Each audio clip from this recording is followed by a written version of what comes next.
Bienvenue dans School TV, le MAG. Chaque semaine, nous mettons en lumière des initiatives, qu'elles soient locales, régionales ou nationales, qui façonnent l'avenir de l'éducation. Et je suis en compagnie, bien sûr, de Cécilia Brio. Salut Cécilia. Salut Alice.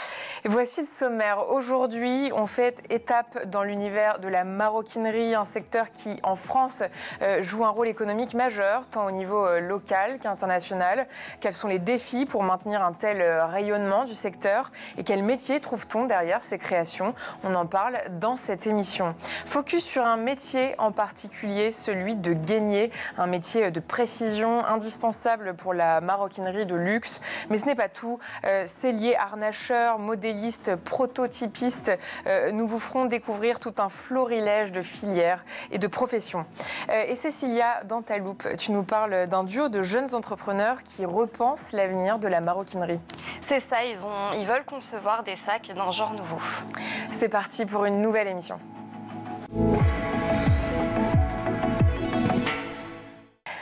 Bonjour Arnaud Eflin. Bonjour. Bienvenue. Vous êtes le président de la Fédération française de la maroquinerie. Et avec nous également Stéphanie Mauger. Bienvenue. Merci d'avoir répondu présente. Bonjour. Vous êtes gainière en formation du campus de la Gainerie dans le 91. Tout à fait. Arnaud Eflin, pour commencer, quelle est l'importance du secteur de la maroquinerie en France ? Le secteur de la maroquinerie était extrêmement important et la Fédération française de la maroquinerie, qui a été créée en 1937, défend les intérêts patronaux de toutes ces entreprises.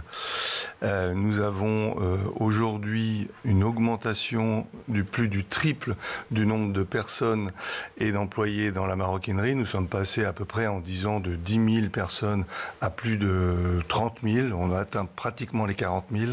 Donc on est un secteur en fort expansion et nous avons évidemment dans la fédération une multitude d'entreprises, comme vous l'avez cité, sur des savoir-faire différents, avec des entreprises différentes, comme les grands groupes par exemple, qui sont le firmament de la fédération et du métier, mais aussi des sous-traitants. Oui. De l'industrie du luxe et enfin des PME, énormément de PME. Oui, c'est ça, parce qu'on pense souvent, quand on pense à la maroquinerie, on pense aux grandes maisons de luxe.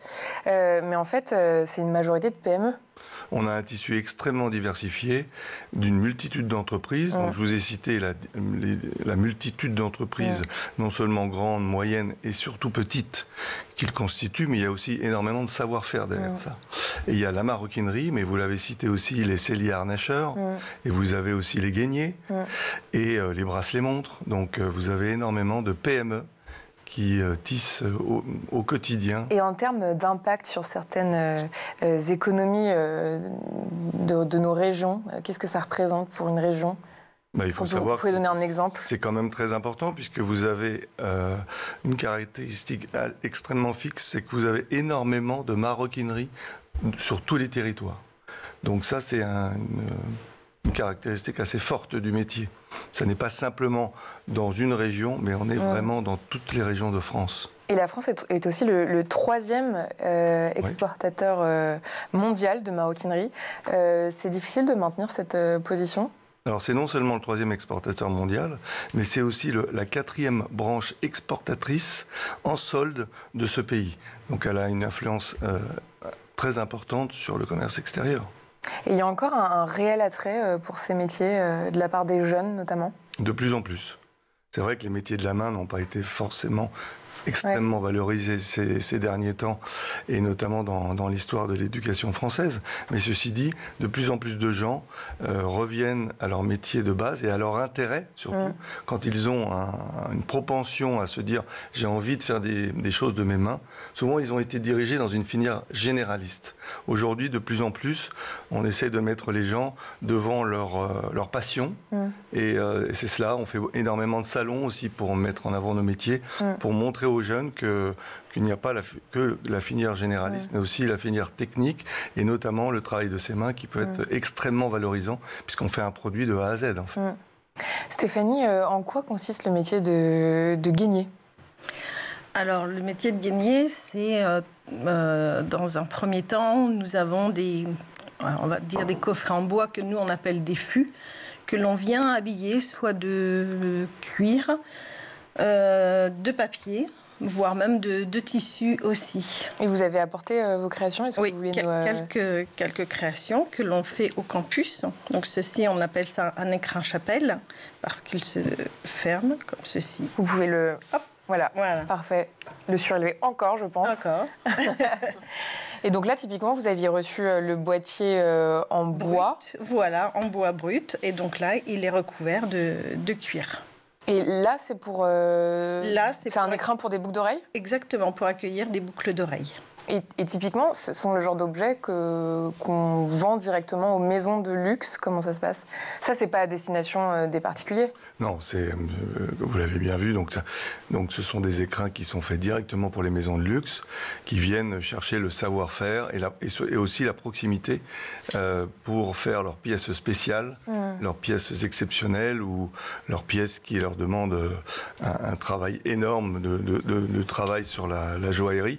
Et ils ont besoin d'avoir un service de proximité pour des clients qui sont extrêmement exigeants. Qu'est-ce qui a déclenché votre reconversion professionnelle? Alors, tout d'abord, la curiosité, parce que je ne savais pas ce qu'était le métier de guénière. Parce que vous, il faut le dire, vous étiez d'abord couturière. Exactement. Pendant combien de temps? Alors, j'étais couturière pendant 6-7 ans. D'accord. Je me suis mise à mon compte. Et puis après, j'ai aussi travaillé dans la logistique. D'accord. Voilà. Et donc, qu'est-ce qui vous a donné envie de vous lancer? Comment déjà vous avez entendu parler de ce métier? Eh bien, j'ai vu une petite annonce sur France Travail. Et donc ma curiosité, donc je suis allée voir, j'ai postulé et j'ai fait le tour de l'atelier et ça m'a bien plu. Et aujourd'hui, qu'est-ce qui vous plaît? Alors travailler matière noble, ça c'est pas mal.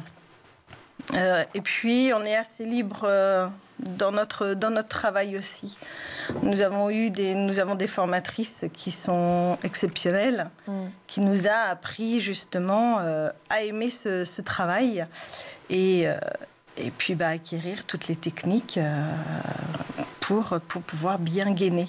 Et qu'est-ce qui fait justement un bon gainier? Il faut avoir quelles compétences? De la patience déjà. La première tour. Parce qu'une pièce comme celle que vous nous avez montrée, typiquement, ça prend combien de temps? Une journée à peu près. Une journée de travail. Et donc c'est avec quoi? C'est avec de la colle? Alors on utilise différentes colles. Et puis c'est tout. C'est pas cousu, ça, je veux dire. Non, ce n'est pas cousu. C'est que un assemblage et du collage. Et c'est un travail de précision, mais aussi de créativité. Quelle est la marge de manœuvre que vous avez en termes de créativité? Pas beaucoup. Vous avez un brief initial et... Ouais. Nous avons à savoir qu'on travaille vraiment au millimètre près. Et vous travaillez nécessairement avec des designers, des créateurs? Nous, c'est les maisons, enfin nos chefs de ligne qui nous donnent les directives à suivre. Est-ce que vous pouvez nous montrer d'autres créations peut-être un peu différentes? Ça, c'est pour donc... Là, on retrouve un baguier. Oups, pardon. Un baguier ici. Et nous, ce qu'on appelle ici, c'est un vide-poche qui peut recevoir des boucles d'oreilles, des colliers. Et vous faites aussi la partie capitonnée Exactement. À l'intérieur. Oui. Ça doit prendre beaucoup plus de temps. Exactement. Tout à fait. Et le dessus, il est avec de la couture. Ah, donc c'est cousu, là, en l'occurrence. Voilà. Donc vous avez aussi cousu. Oui. Arnaud, qu'est-ce qu'un sellier harnacheur?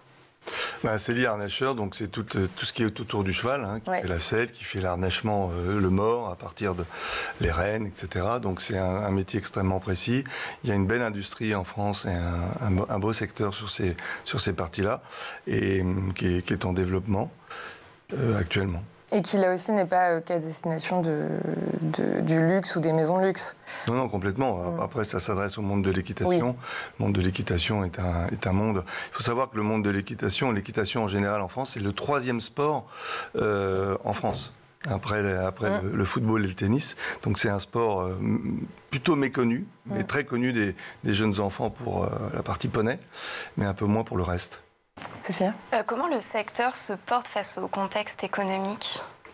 On a eu une année 2024 assez contrastée, avec une belle croissance en début d'année, avec une baisse en fin d'année, hein, il ne faut pas se cacher derrière ça. Donc le recrutement en a pâti.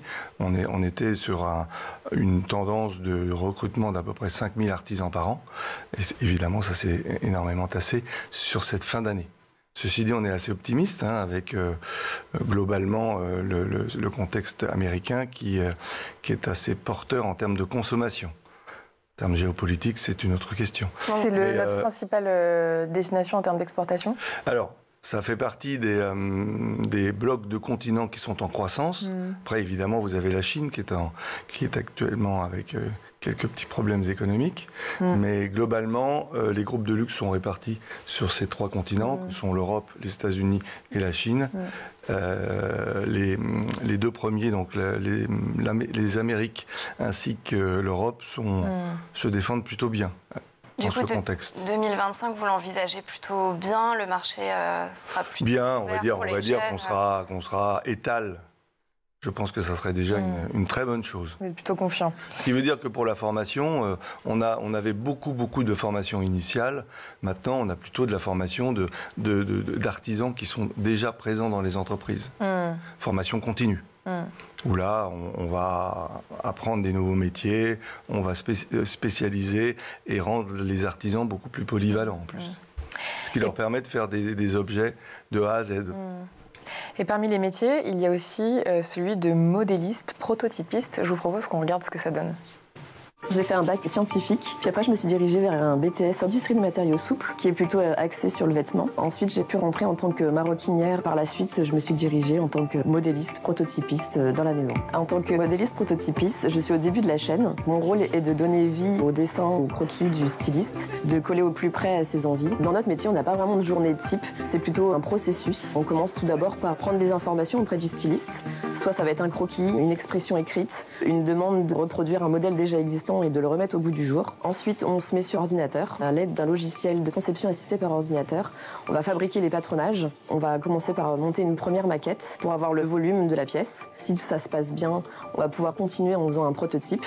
De là, on peut proposer aussi des solutions techniques pour proposer différents montages, différents esthétiques. On va faire évoluer le prototype jusqu'à arriver à l'envie particulière du styliste initial. À vrai dire, c'est plutôt le secteur de la maroquinerie qui m'a choisi. Comme c'est un secteur en pleine expansion, j'ai eu l'opportunité de pouvoir postuler en tant que maroquinière, avoir la chance de devenir modéliste et prototypiste. C'est vraiment un secteur noble, ça fait rêver et ça fait plaisir de travailler dedans. Pour être modéliste et prototypiste, il faut d'abord aimer le monde de la mode, être créatif, savoir exprimer ses idées et aussi s'intéresser aux nouvelles technologies. Ce sont des métiers qui font rêver et pourtant ils ne sont pas inaccessibles. Le secteur de la maroquinerie est en pleine expansion, il est possible d'évoluer. Le plus chouette dans ce métier, c'est quand on se met devant le défilé et qu'on voit les pièces sur lesquelles on a travaillé depuis des semaines qui défilent et là ça fait plaisir à voir et on se dit que ça plaît. Stéphanie, dans cette vidéo, on comprend qu'il y a une grande part de créativité, ce qui peut-être peut vous manquer aujourd'hui dans votre filière. Est-ce que ça pourrait vous tenter, une carrière de modéliste prototypiste ? Pourquoi pas, ouais. si ça vient, ouais. Vous, votre formation, elle dure combien de temps, combien d'années ? Alors, une formation de 3 mois. Au sein donc du campus, là où on apprend vraiment à gainer de A à Z. Et Arnaud, il y a combien de formations de proposées sur ce campus ? Alors, les formations sur ce campus sont différentes, c'est-à-dire qu'on part, on apprend à gainer l'intégralité d'une boîte, donc ce qui veut dire un extérieur, un intérieur, le gainage d'une charnière. Donc on a énormément de différentes parties. Ceci dit, après, la gainière qui sort de ce campus est formée. Ceci dit, il y a encore de la formation à faire, puisque le geste doit encore se préciser. Là, on est qu'au début. Pour une bonne gainière, il faut à peu près 18 mois. Ça n'est pas... Donc oui. Voilà, Donc en fait, oui, c'est une seule et même formation qui dure 18 mois. Alors après, il y a une formation spécifique dans ces 3 mois dans le campus. Ça sera une formation sur l'établi avec ses collègues ou avec d'autres personnes sur d'autres opérations. Et la passion pour l'artisanat, c'est indispensable ? L'artisanat est indispensable dans le fait que c'est quand même la mise en exergue d'un produit et de différents savoir-faire. Et est-ce qu'on peut partir de zéro, par exemple ? Et de métiers d'art, oui. Est-ce qu'on peut partir de zéro? Oui, bien sûr. Moi, typiquement, si demain je veux m'y mettre, je peux. Je vous y invite, bien évidemment, de venir voir nos formations et d'essayer. Nous avons des petites formations qui peuvent être faites flash et qui vous permettent d'entreprendre, de voir si le métier vous convient. C'est ce qu'on fait notamment avec France Travail, avec des méthodes de recrutement par MRS, méthodes de recrutement par simulation, qui permettent de voir tout de suite si la personne est destinée à ce métier ou pas. Au-delà de la volonté, il faut quand même une certaine appréhension du travail manuel. Et il y a beaucoup de... Enfin, je veux dire, la reconversion professionnelle, c'est quelque chose de courant dans ces métiers-là? Vous en voyez beaucoup? De plus en plus. Et ce sont quels profils? Des gens de tout profil, encore une fois, des gens qui ont été orientés vers des filières généralistes et qui n'étaient pas destinés à ce genre de choses et qui ont fait ça par défaut ou par conseil familial et qui n'étaient pas foncièrement destinés à ce genre de métier et qui aimaient fortement le travail manuel. Et les jeunes que vous recevez, ils ont quel profil, eux? Tout profil. Ce sont des gens ou des jeunes qui veulent apprendre un métier et qui veulent voir sortir quelque chose de leurs mains. C'est ça qui est le plus important. Et Stéphanie, vous auriez un conseil à donner à quelqu'un qui souhaite intégrer ce secteur? Conseil D'accord. Non, mais je veux dire, si par exemple il fallait sensibiliser un jeune à votre métier, vous lui diriez quoi? Qu'est-ce que ça vous apporte? Qu'est-ce que ça... De venir voir, il faut vraiment venir voir et faire. Parce que c'est vraiment un métier merveilleux. Moi, personnellement, je viens tous les jours avec la banane au travail. Donc, Mais par rapport à la couture, par exemple, qu'est-ce que ça vous apporte? Un complément. C'est vraiment deux choses différentes, mais au final, ça se complète, ça se croise. Parce qu'on travaille de la matière comme on travaille du tissu. C'est bien. Très bien. C'est l'heure de la loupe.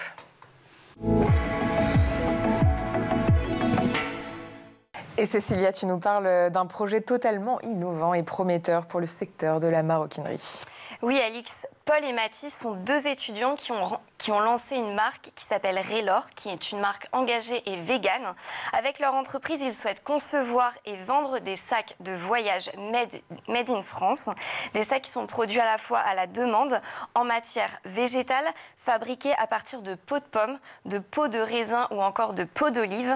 Un concept qui est peu connu mais qui existe déjà et que les étudiants veulent développer en France. On écoute Paul Chavet, 20 ans, le fondateur de la marque. C'est une sorte de nouvelle maroquinerie. Il y a 2 ans, dans le cadre d'un stage, j'ai visité l'usine de production d'une grande marque de mode. Ce jour-là a changé la vision admirative que je portais pour ces marques renommées. Je suis sorti en étant négativement marqué par les conditions de travail. Des couturières fatiguées et sursollicitées et qui pourtant avaient de l'or entre les mains.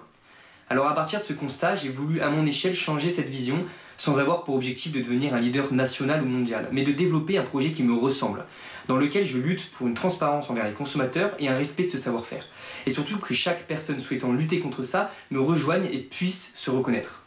Avec Mathis Moreau, mon meilleur ami, on a donc lancé un projet à 2 profils nommé Raylor, qui est la production et la vente de sacs de voyage vegan fabriqués en France avec une couturière indépendante au savoir-faire français, notamment en utilisant des produits alternatifs au cuir animal tels que la peau de pomme, la peau de raisin ou encore la peau d'olive pour lutter contre l'élevage intensif et le milliard d'animaux tués chaque année pour leur peau. Un projet qui est prometteur mais qui est tout de même difficile à mettre en place. Les fournisseurs d'alternatives au cuir animal sont très peu implantés en France. Pour se fournir, il faut se rendre en Italie, en Allemagne ou encore en Turquie. Et comment est-ce qu'ils ont surmonté ces freins alors?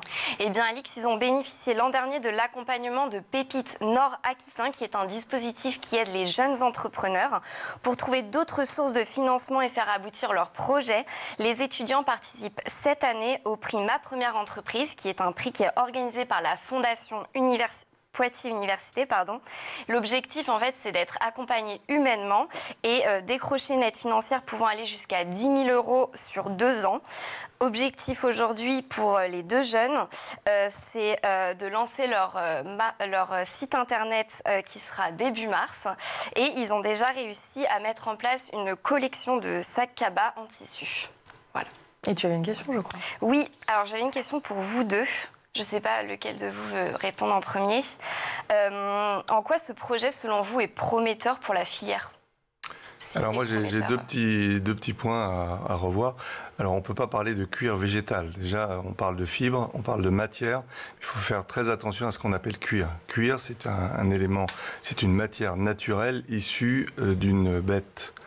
Et non pas quelque chose qui est de la peau de pomme. Ça c'est le premier point. Oui, de facto ça veut dire que c'est issu d'une bête.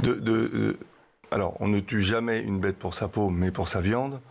Et on est une économie circulaire, on est une matière, enfin la matière cuir est une matière naturelle encore une fois, issue de l'économie circulaire, on aurait 140 000 à peu près tonnes de peau à traiter si on n'avait pas l'utilisation du cuir. Et deuxième petit point, cette entreprise, elle pourrait être aidée. On a des éléments au niveau de la filière cuir que sont des incubateurs, un incubateur en particulier qui s'appelle ADC, au-delà du cuir, qui pourrait aider cette jeune entreprise.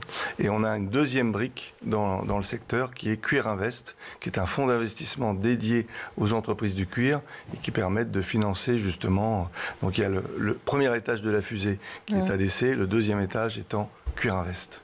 Il y a quand même de la place pour justement cette partie végétale au sein de votre filière Alors, le tannage végétal, oui, mais encore une fois, les matières qui sont pas directement du cuir, on en a. On a par exemple Ichthyoos, alors c'est du cuir, mais du cuir de poisson, qui est une tannerie qui tanne du cuir de poisson.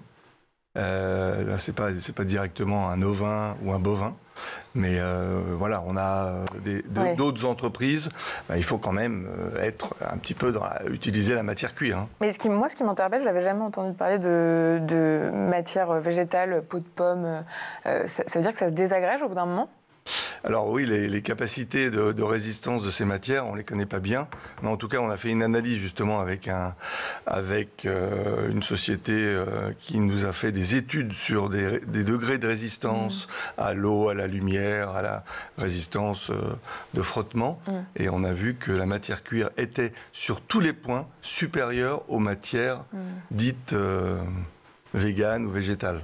Et ça représente quoi aujourd'hui en termes de part de marché, cet essor de l'éco-design des matériaux durables ? Difficile à dire. Ça, on n'a pas de chiffres bien particuliers. Mais ça vous demande en tout cas de vous adapter. Il y a énormément de com autour de ça. Oui. Ceci dit, on n'a pas bien évalué.